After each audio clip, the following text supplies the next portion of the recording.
Peringatan Hari Kesatuan Gerak Bayangkari yang ke-67 daerah Sumatera Selatan diadakan di Hotel Suwarna Dwipa Palembang dengan tema Bayangkari mendukung potensi anggotanya menjadi sumber daya manusia unggul menuju Indonesia maju.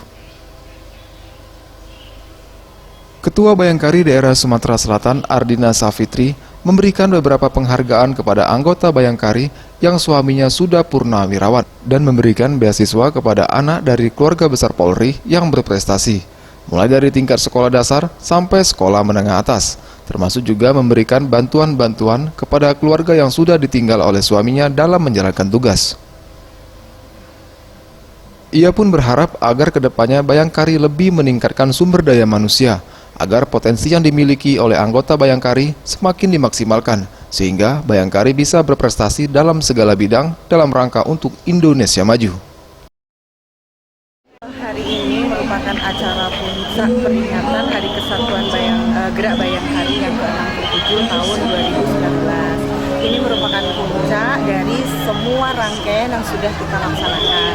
Sebenarnya Hari Kesatuan Gerak Bayangkari itu sendiri tepatnya jatuh pada tanggal 19 Oktober.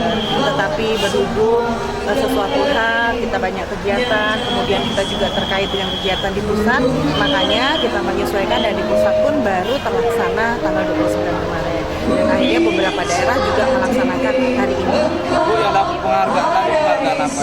Penghargaan, kita banyak sekali hari ini memberikan penghargaan. Yang pertama tadi adalah penghargaan kepada para Bayangkari yang sudah suaminya purnawirawan. Beliau-beliau itu sudah melaksanakan tugas sebagai pengurus Bayangkari secara terus-menerus beberapa tahun. Ada yang Wiwindu, ada yang Wiwindu, bahkan ada yang mendapatkan Bayangkari atau lencana emas Bayangkari itu sudah mengikuti atau sudah berbakti menjadi pengurus Bayangkari secara terus-menerus selama 30 tahun. Weli AF, Sriwijaya TV.